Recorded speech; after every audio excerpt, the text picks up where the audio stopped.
दूसरी वीडियो में आप सबका खुशामदीद। और पहली वीडियो में मैंने आपको बताया था कि कैसे आप अपना करियर बिल्डअप कर सकते हो डाटा साइंस की फील्ड में। आप किस तरह से ऑनलाइन प्लेटफॉर्म के ऊपर जो है ना अपनी अर्निंग कर सकते हो, ये सारी स्किल्स सीख के।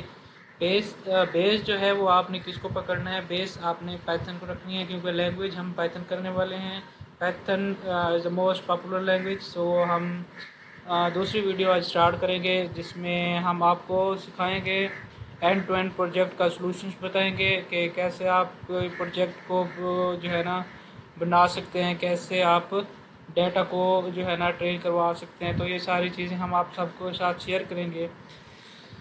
तो आज हमारे पास जो सेकंड वीडियो का टॉपिक है वो है हार्ट डिजीज़ डेटा सेट के ऊपर हम काम करने वाले हैं। हमारे पास ये लाइब्रेरीज होती हैं, सब पहले जो है ना नमपाइज मैथमेटिकल इसेंशियल के लिए हम यूज़ करते हैं। किसी न्यूमेरिकल एनालिसिस को सॉल्व करने के लिए हम क्या है नमपाइज यूज़ करते हैं। पांडास जो होते हैं वो डाटा की मैनिपुलेशन के लिए काम आते हैं। डाटा को आपकी डाटा जो है CSV फाइल हो गई या एक्सेल फाइल हो गई, तो उन सबको क्या है राइट करवाने के लिए हम क्या यूज़ करते हैं पांडास। अब डाटा में प्री प्रोसेस करने के लिए भी हम पांडा यूज़ करते हैं।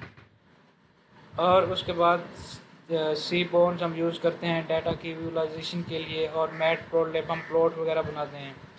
तो नीचे हमने यहाँ पे ट्रेन टेस्ट स्प्लिट जो है ना SQL से पोर्ट करवाया हुआ है, क्योंकि हम डाटा को स्प्लिट करवाएंगे आगे जाके ट्रेनिंग एंड टेस्टिंग में। तो ताकि हम मॉडल को एवेलुएट कर सकें, जान सकें कि हमारा मॉडल किस तरह से परफॉर्मेंस दे रहा है। तो उसके बाद आता है हमारे पास प्री प्रोसेसिंग का स्टेप है, जो स्टैंडर्ड स्केलर और मिन मैक्स स्केलर होता है, जिससे हम डाटा को स्केल करते हैं ताकि हमारा मॉडल अच्छे से परफॉर्म कर सके। और उसके बाद आती है हम ये SQL हम सीख रहे हैं, और इस SQL से हमने ग्रेड सर्च CV को यूज़ करेंगे ताकि हम मॉडल को है ट्यून कर सकें और उसकी परफॉर्मेंस को बढ़ा सकें।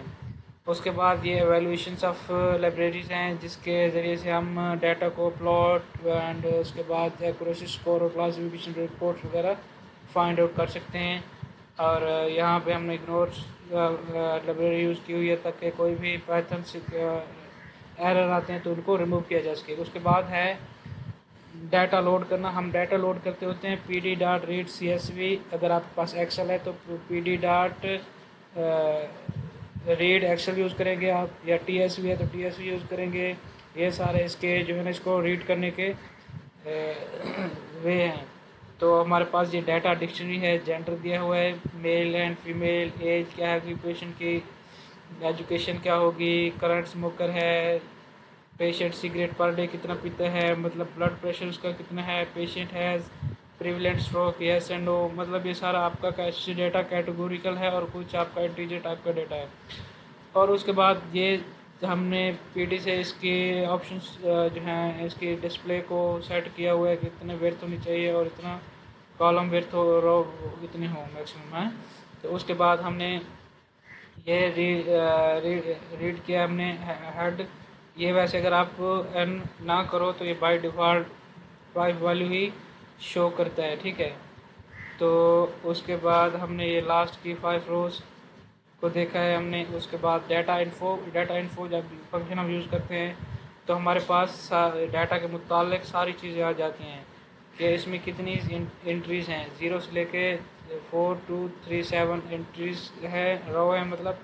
और उसके बाद ये डाटा की टाइप बताई हुई है। और यहाँ पे अगर कोई इस पूरे एंट्रीज़ के अंदर कोई अगर आपको कम एंट्रीज नज़र आती है तो इसका मतलब है आपके पास वहाँ पे मिसिंग डाटा है। तो यहाँ पे देखें ऑब्जेक्ट टाइप का डाटा है, इंटीजर है और ऑब्जेक्ट है, इंटीजर और फ्लोट टाइप का डाटा भी है हमारे पास।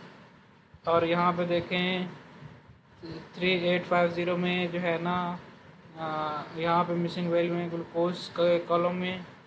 तो नीचे हम स्टैटिस्टिक डिस्क्रिप्टिव स्टैटिस्टिक हमने परफॉर्म किया है, उसका account mean standard deviation minimum maximum 25%, 50, 75 tips वगैरह। तो उसके बाद हम आते हैं एक्सप्लोरेटरी डाटा एनालिसिस के ऊपर। हम डाटा को जो है ना ग्राफिकल वे